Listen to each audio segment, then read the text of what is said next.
నీలాగా ద్రౌపదుంటే ధర్మరాజు జూదరిగా పేరొందునా భారతాన యుద్ధమునకు తావుండునా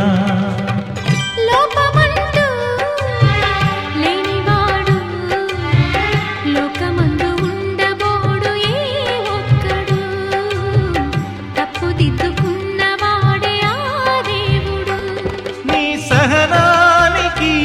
నా బాష్పాంజలి నీ హృదయానికి ఇది పుష్పాంజలి